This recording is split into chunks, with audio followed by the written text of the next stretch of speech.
Mike Pence is confronted by a MAGA cultist in Iowa who berates him for failing to single-handedly overthrow a free and fair election and install Donald Trump as an unelected dictator. Intrigued?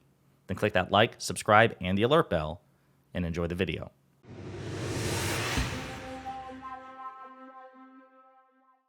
All right, folks, so we've talked about Mike Pence more than once. He was Donald Trump's vice president. He's running against Donald Trump for the 2024 Republican primary. He stands absolutely no shot whatsoever due to total lack of charisma, due to total lack of brave, bold, or engaging ideas, and due to the fact that much of the Republican base despises him for failing to support Donald Trump's attempt at an insurrection.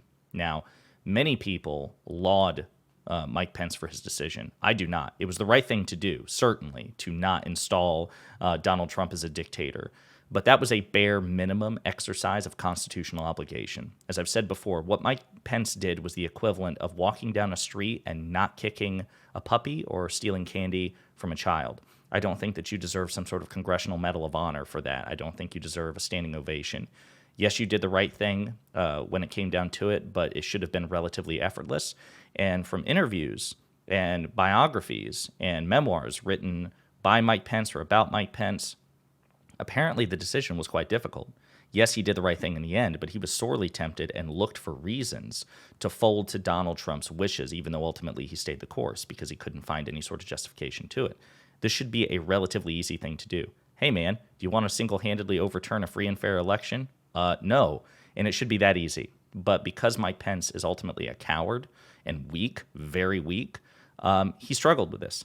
Now, that said, I want to play a clip because Mike Pence, again, is campaigning for the Republican primary against Donald Trump and Ron DeSantis and Chris Christie and others. And he's confronted by a MAGA cultist who's pretty displeased with him for his decision. So I want you to hear this exchange because it is interesting. And again, bare minimum kudos to Mike Pence for staying the course, even though, again, I don't think it makes him a hero. But I want you to see this exchange, and then we'll unpack it. If it wasn't for your vote, we would not have Joe Biden in the White House. Right. Joe Biden shouldn't be there. And all those wonderful things that you and Trump were doing together would be continuing, and this country would be on the right path. Do you ever second guess yourself? That was a constitutional right that you had to send those votes back to the states. It was not like you were going to personally elect him. We all know by the number of votes that were there who won that election. We do know indeed. And the person who won that election was Joseph Robinette Biden. He won the popular vote by nearly 81 million votes. He won the majority of the Electoral College votes. Again, the margin by which he won the Electoral College votes, because we have a really ridiculous indirect Democratic vote for the nation's chief executive, was something like 40 to 50,000 votes in various swing states. But the evidence is clear. And recount after recount after recount after recount after investigation after investigation after investigation has proven that Joe Biden won the election. As a matter of fact, I'm pretty sure every recount has yielded either the same voting margin or has actually increased President Biden's victory in 2020. So this woman is a loser, deluded cultist who should be made fun of relentlessly. But hear the conviction in her voice. She is so furious with Mike Pence for not single-handedly overturning the election. Now, note his response, which is coming. And then also note what the rest of the crowd does or doesn't do. Their silence and their support to varying extents. Let's continue the clip. You changed history for this country. No, let me speak to the issue, because I think it's an issue that continues to be misunderstood. But I know by God's grace I did exactly what the Constitution of the United States required of me that day. I kept my oath. Let me be very respectful of the question and tell you, look, states conduct our elections. You never want to let Washington, D.C. run elections. You certainly would never want one person in Washington, D.C. to decide who the President of the United States is. So right there, that's an interesting point by Pence where he's trying to realign her, her Republican biases, her partisanship in a way that makes the point for him. He's like, listen, if what you say is true, then doesn't it work the other way? Wouldn't blue states or a Democratic vice president be able to single-handedly overturn the election? He's trying to make her realize that the standard she advocates for not only doesn't exist, but she shouldn't want it to exist because it could so effortlessly be turned against her and Republicans. Let's hear her response. You weren't deciding. You were just sending it back to the states. Ma'am, here, let me explain it to you. States conduct elections. Iowa, where I live in Indiana. And after there were questions in a half a dozen or so states, we had reviews of the results, 60 different lawsuits that went to the courts where there are questions. There's two ways that they're reviewed. Number one is you take those issues to the legal process in the state for recount. Okay? Secondly, you take them to the courts, which we did very aggressively. Now, there were voting irregularities that took place. You had a half a dozen states that changed the rules in the name of COVID, but the courts upheld those changes in virtually every instance, and in every instance where they would have had any impact whatsoever. At the end of the day, when Iowa certified your results and sent them to Washington, D.C., when Indiana certified our results, the Constitution of the United States, in Article 2, says the job of the Vice President is to serve as the presiding officer of a joint session where you open and count the votes. Don't take my word for it. Go read the Constitution. Not really. So there again, Mike Pence is also unpacking the process too. It wasn't like people voted and there was no oversight, there was no process. The votes were reviewed, they were checked, there was a process to certify them. The votes were certified in Democratic and Republican states. Republican administrations certified the votes which led to President Biden's victory in 2020. It wasn't like, hey, just we're scrawling this on a piece of paper, we're throwing it in an envelope, and that's the end of it. No, there was oversight, there was accountability, there was regulation involved.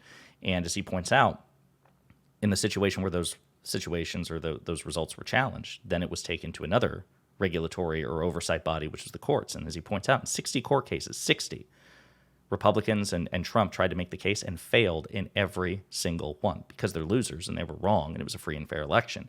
But this woman does not like that. I say this with great affection and respect. The Constitution is very clear.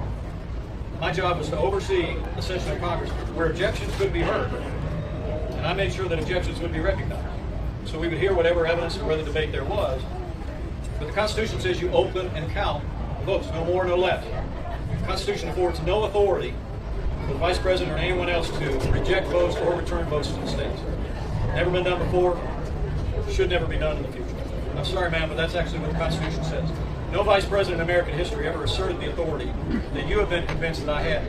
And I want to tell you, with all due respect, I said before, I said when I announced, President Trump was wrong about my authority that day, and he's still wrong. I believe with all my heart. So note that muted response, folks. As soon as he says President Trump was wrong, which of course he is because Donald Trump is number one, an idiot. Number two, a pathological liar. Number three, a malignant narcissist. Number four, corrupt. Number five, not a historical or political expert by any stretch of the imagination. This man is spectacularly unqualified and spectacularly stupid. And every constitutional expert in the history of civilization concurs with Mike Pence in this respect. He didn't have the authority. Even conservative justices, even conservative lawyers, even conservative judges, they've all concurred the same thing. And as a matter of fact, I want to play this quick clip here because this was a legal advisor during the January 6th investigation to Mike Pence. I want you to hear what he has to say on the matter because it's really interesting. The history was absolutely decisive. And again, part of my discussion with Mr. Eastman was, if you were right, don't you think Al Gore might have liked to have known in 2000 that he had authority to just declare himself president of the United States? Did you think that the Democrat lawyers just didn't think of this very obvious quirk that he could use to do that? And of course, he acknowledged Al Gore did not and should not have had that authority at that point in time. But So that's what I'm saying, folks. The Republican Party is a nexus, just a cancerous metastasization of hypocrisy and inconsistency. They're hypocrites. John Eastman was the lawyer who tried to feed Trump the idea that, hey, your vice president can just single-handedly overturn the results of the election and install you as president. Except, as this attorney points out, well, if that's the case, if that's an authority inherent to the vice president, then you agree that Al Gore in 2000, when he was President Clinton's vice president and also running for president himself, because it was the end of Clinton's second term, he was running against George W. Bush, that Al Gore just had the authority as the presiding officer at the time to certify the results to just declare himself the winner. No, that doesn't count. This is what I'm talking about. The Republican Party, their constitutional analysis, their legal analysis pretty generally sucks, especially on situations like this. It deserves no respect whatsoever. Mike Pence is absolutely correct, and it is truly terrifying that this notion is still so pervasive within the Republican Party. Folks, it's a cult, and we're in serious trouble if this idea continues to persist.